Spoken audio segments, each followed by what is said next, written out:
श्री गणेशाय नमः। श्री गुरुभ्यो नमः। श्री वेद पुरुषाय नमः। नमो नमः। सुप्रभातम सभी को। मैं अनीश कुमार सुक्की, सहायक प्राचार्य वेद विभाग, श्री सिद्धेश्वरी संस्कृत महाविद्यालय से आप सभी बच्चों का इस ऑनलाइन कक्षा में स्वागत करता हूं।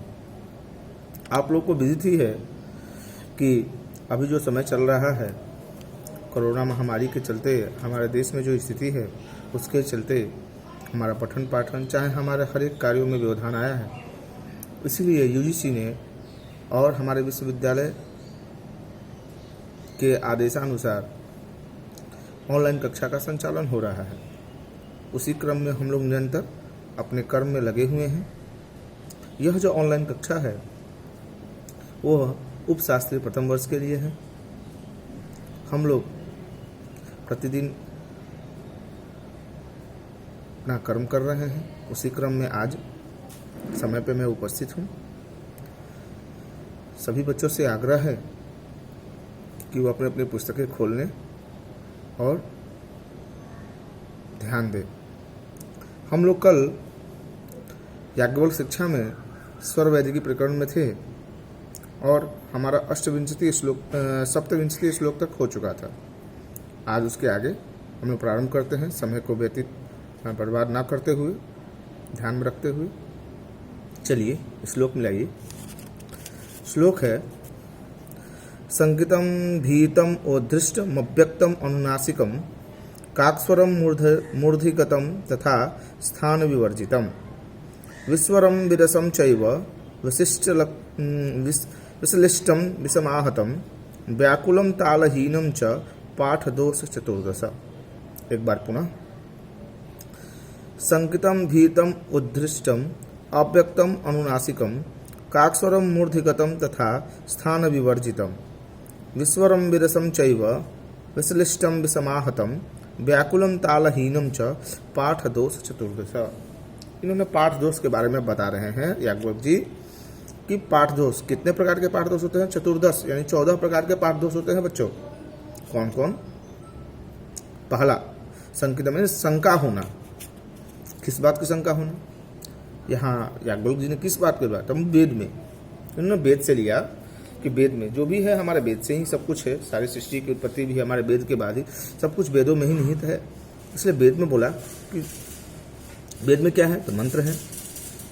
तो उन्होंने बोला कि जो वर्ण या मंत्र में जो संदेह करना, जो संदेह करते हैं, जैसे कुछ भी कि भाई ये वेद है ये नहीं है, ये मंत्र सही है ये नहीं है, ये शब्द है नहीं है, ये जो शंका करते हैं वो ठीक नहीं है, ये एक दोष है। तो वो पहला दोष कौन है? शंका होना। जैसे मान लीजिए एक शब्द है गृहाण। हर जगह हम लोग गृहाण लौकिक शब्दों में है, पर वेद में गृहाण ना बोलकर उसको गृभाण बोला जाता है। वेद में क्या बोला जाता है? गृभाण। तो कह देगी नहीं नहीं नहीं शंका है, ये गलत है, वेद में गलत है, लौकिक शब्द में सही है। तो ये शंका जो करता है यह एक पाठ का दोष है, पहला। दूसरा आइए, बोला भीतम, अब भयभीत होना। हमेशा भय से, हमेशा भय रहेगा तो कुछ ना कुछ होगा। तो वो भय से हमेशा यह सोचना कि कौन मंत्र गलत है कौन सही है, इसकी ना वो सोच पाता है कि कौन गलत है ना कौन सही है। यह जो गलत बोलता है कि हम बोल रहे हैं मंत्र ये गलत हो गया, ये गलत हो गया, इस मंत्र गलत बोलेंगे तो ये अनर्थ हो जाएगा। मंत्र बोलने से अनर्थ कहते हैं कि यदि उच्चारण सही नहीं हुआ तो इसका ये पाप होगा, ये अनर्थ होगा, ये हो जाएगा। तो यह जो शंका करता है यह दूसरी जो चतुर्दोष में है, दूसरा ये दोष है। तीसरा है क्रोधविष्ट। क्रोधाविष्ट होना। क्रोध होकर, क्रोध के आवेश में आकर जो हम लोग पाठ करते हैं, मंत्र पाठ करते हैं, को कौन सही है कौन गलत है इसका कोई ज्ञान ना होना। क्रोध में आदमी कुछ समझ नहीं पाता, वो जो कर रहा है वही सोचता है कि वही सही है। अक्रोधावेश में कहाँ उच्चारण गलत हो रहा है कहाँ सही हो रहा है उसका वो ज्ञान न होना, यह एक दोष है। इसलिए क्रोध होकर भी पाठ नहीं करना चाहिए, क्रोधाविष्ट होकर भी। अस्पष्टम चौथा जो दोष है अस्पष्ट होना, यानी वर्ण विशेष।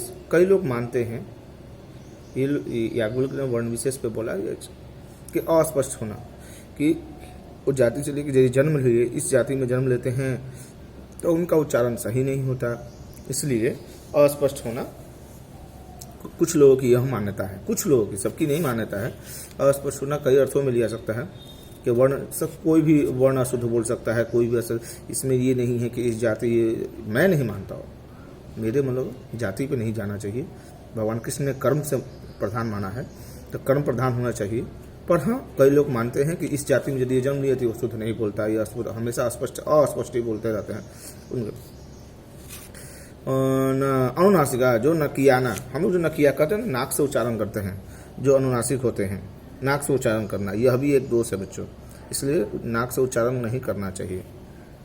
कर्कश, काक स्वरम, कर्कश जो आवाज़ करते हैं, कर्कश ये कौवे की तरह बोलते हैं, जिनका आवाज़ बहुत कठोर है, जो बल देकर बोलते हैं, हमेशा अधिक बल देकर उच्चारण करते हैं, जो कर्ण अप्रिय हो, सुनने में कान को अप्रिय लगे, वो वैसा, ये 5वां दोष है, 6ठा दोष।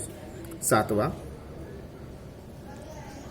उच्च स्वर, जो हमेशा उच्च स्वर में बात बोलता करना, और वर्णों, वो जो हमेशा उच्च स्वर में बोलता हो, वर्ण का उच्चारण करता हो और दीर्घ उच्चारण बोलता हो, हमेशा हमेशा, ये नहीं कि हाँ जहाँ ह्रस्व स्वर है वहाँ भी तो छोटा है तो वहाँ छोटा बोलना चाहिए, नहीं नहीं नहीं, हमेशा दीर्घ स्वर, जो हमेशा दीर्घ में बोलता ही है, हमेशा ऊंचे स्वर में बोले, वो अभी एक दोष है, क्योंकि जहाँ ह्रस्व बोलना है वहाँ वो दीर्घ बोलता जाएगा, प्लुत बोलता जाएगा, वो कभी भी नहीं होगा। अब आइए, बोला है स्थानम, हाँ अब स्थान छोड़, कुछ स्थानम बोला है, स्थान के बारे में बता रहे हैं कि स्थान जो स्थान छोड़ देता है, कई जगह कई लोग पाठ करते हैं तो वर्ण उच्चारण क्रम में स्थान छोड़ते जाते हैं कि इस वर्ण का क्या स्थान है, जैसे क का कंठ होता है तो हम मान लीजिए चालू में उसका उच्चारण करने लगे, च का तालु होता है तो हम उसको मूर्धा में बोलने लगे, तो जो स्थान को छोड़कर दूसरे स्थान को, दूसरे जो वर्णों का स्थान बताया गया है, एक स्थान को छोड़कर दूसरे स्थान से जो उच्चारण करता है, ये भी एक दोष है। 8 दोष हो गए। 9वां जो है बोले हैं विस्वरम विरसम, स्वरभंग, जो स्वरभंग करना, अर्थात जैसे उदात्त अनुदात्त स्वरित में हमारे स्वर बांटा गए हैं, तो उदात्त अनुदात्त स्वरित में, जो उदात्त में ना बोलकर स्वरित में बोलता है, उदात्त स्वरों को स्वरित में बोलना, स्वरित स्वरों को उदात्त में बोलना, यह जो करता है ये भी एक दोष है बच्चों। तो ये 9वां दोष है। 10वां बोला है उस जैसे महातम, उच्चारण में कठोरता, उच्चारण में कठोरता, जो रुक्ष उसको बोलते हैं, यानी कि रुक्ष होकर पाठ करते हैं, एकदम कठोरता, एकदम कठोर मन से। कभी भी मन एकदम प्रेम भावना से होगा तो शुद्ध उत्पादन होगा, जब मन शांत रहेगा तो सब कुछ होगा। रुक्ष होकर कभी भी पाठ नहीं करना चाहिए, कठोरता से कभी पाठ नहीं करना चाहिए, मन को कठोर कभी नहीं करना चाहिए, जब निर्मल भावना से ही पाठ करना चाहिए। व्याकुल, व्याकुल ध्यान केंद्रित होकर, व्याकुल होकर भी पाठ नहीं करना चाहिए बच्चों, ये हमारा 11वां दोष है। ध्यान होकर, दम ध्यान केंद्रित करते दम एक जगह एकाग्रचित होकर पाठ करना चाहिए, जिससे कि आपका मन इधर उधर ना बटे और आपकी गलतियां ना हो। अच्छा, विपरीत उच्चारण करना, ये भी है विपरीत उच्चारण करना, मैंने पहले ही बताया, ह्रस्व है तो दीर्घ का बोल लेना, दीर्घ है तो ह्रस्व का उच्चारण करना, ये सब जितने भी दोष हैं, ये दोष, इसका भी पाठ, इसमें भी पाठ नहीं करना चाहिए। यदि आप करते हैं, विपरीत उच्चारण करते हैं, तो यह भी एक दोष है, 12 दोष है। 13, जो 13वां दोष है, विकल होकर, जो विकल होकर पाठ, विकल माने क्या, परेशान, विकल माने क्या बच्चों, परेशान, तुम परेशान रहते हैं हमेशा, और उसके बाद वो उसी परेशानी में, अपने परेशान है उसी में पाठ कर रहे हैं, तो उनका उच्चारण भी शुद्ध नहीं होगा।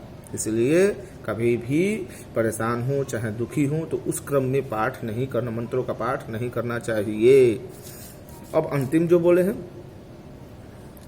पाठ दोषस चतुर्दशा बोलोगे, पाठ छेद व्याकुलम तालहीनम, अंतिम बोला पाठ छेद भंग करना, पाठ का विच्छेद, पाठछेद भंग करना, अर्थात संहिता पाठ में, ये संहिता पाठ है, मंत्रों का जो पाठ है वो उसका अलग स्वर है, उसका उदाहरण ऐसे बोला था। अब उसको आप जो विकृति है उसमें ला दीजिए।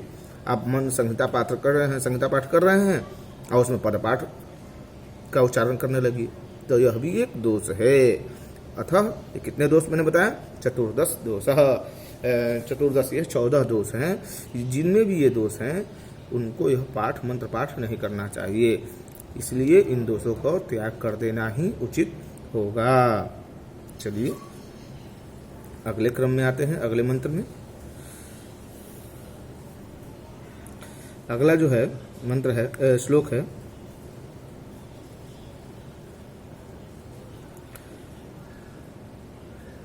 माफ कीजिएगा थोड़ा, हाँ, श्लोक है, संहिता सार बहुल पद संज्ञा समाकुल क्रम संधि समाकीर्णो दुस्तरो मंत्र सागर।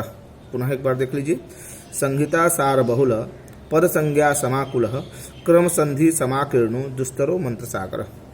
संहिता सार बहुल, संहिता जहाँ चतुर्वेद जो 4 वेद हैं, चारों वेद का जो मंत्रों का जो संहिताएं हैं, जो सार बहुल, उसका जो मूल पूरा सार करके जो इकट्ठा किया गया हुआ मंत्रों का जो सार है वो बहुल है, प्रचुर मात्रा में है, कसा हुआ है, एकदम कसा हुआ है। उसमें बोला पद संज्ञा समाकुल, अपद संज्ञा से बराबर भरा हुआ है, एकदम पद संज्ञा से, एकदम एक लाइन क्रम में एकदम एक व्यवस्थित करके उसको संहिता बनाया गया है। संहिता मैंने इकट्ठा करके एकदम एक जगह उद्धित किया गया है। क्रम संधि समाकीर्णो, क्रम संधि समाकरण, क्रम संधियों के समान, एक जैसा, एकदम एक जैसा हो। क्रम संधि बोले हैं कि क्रम संधि समाकीर्णो दुस्तरो मंत्र सागर। दुस्तरो यानी फैला हुआ मंत्र जो है, जो क्रम संधि यानी कि जो इतना मंत्र जो विस्तार है, चारों वेदों में अपना अपना मंत्र, इतना अधिक मंत्र है, इतना, उसको एक क्रम में लाकर एकदम, ये एकदम क्रम में, जैसे कि 1 2 3, 1 के बाद 2, 2 के बाद 3 आता है, उसी क्रम में मंत्रों को सजाकर व्यवस्थित किया गया है। एकदम प्रचुर मात्रा में बहुल है, जहाँ क्रम संधि, वही क्रम संधि समाकीर्ण, सबको इकट्ठा किया गया है। दुस्तर बोले हैं, दुस्तरो मंत्र सागर, ऐसा दुस्तर है अर्थात उससे पार पाना मुश्किल है। इतना व्यवस्थित करके संहिता पाठ बनाया गया है, जिसको उससे पार पाना, उसको समझ पाना इतना आसान नहीं है। ये बहुत ही कठिन काम है। जिन्होंने किया वो बहुत बड़े विद्वान, बहुत ही योग्य, और भगवान की कृपा होगी तभी इन्होंने इकट्ठा, वेदव्यास जी ने, किसी ने भी मंत्रों का जो विचार किया गया उसके अनुसार। चलिए अगले श्लोक में आते हैं। ऋक् संहिता त्रिरभ्यस्य यजुषां व समाहित सामना व सरहस्यां च सर्वपापै प्रमुच्यते। ऋक् संहिता, फिर से एक बार सुनिए। ऋक् संहिता त्रिरभ्यस्य यजुषां व समाहित सामना च सरहस्यां च सर्वपापै प्रमुच्यते। बोल रहे हैं ऋक् संहिता, ऋक्, यजुर, यजुषाम च समाहित, यजुर और सामवेद, ये तीनों को समाहित करके बोले हैं कि ऋक् की संहिता त्रिरभ्यस्य, 3 बार इनका पाठ करने से, इन तीनों का 3 बार पाठ करने से, ऋक्, यजुर और साम 3 बार अभ्यास करने से क्या बोले हैं, सर्व पापै प्रमुच्यते, सभी पापों से आप विमुक्त हो जाते हैं। वेदों का मंत्र पाठ करने से ही सभी पाप कट जाते हैं। ये शास्त्र विहित है, इसलिए वेद मंत्र पाठ करना अति आवश्यक है कि आपके जो भी आपने मन से, मनसादिष्ट कर्म से जो भी पाप हुए हैं वो सभी नष्ट हो जाते हैं। फिर बोले संहिता नयते सूर्य पद च शशिनः पदम।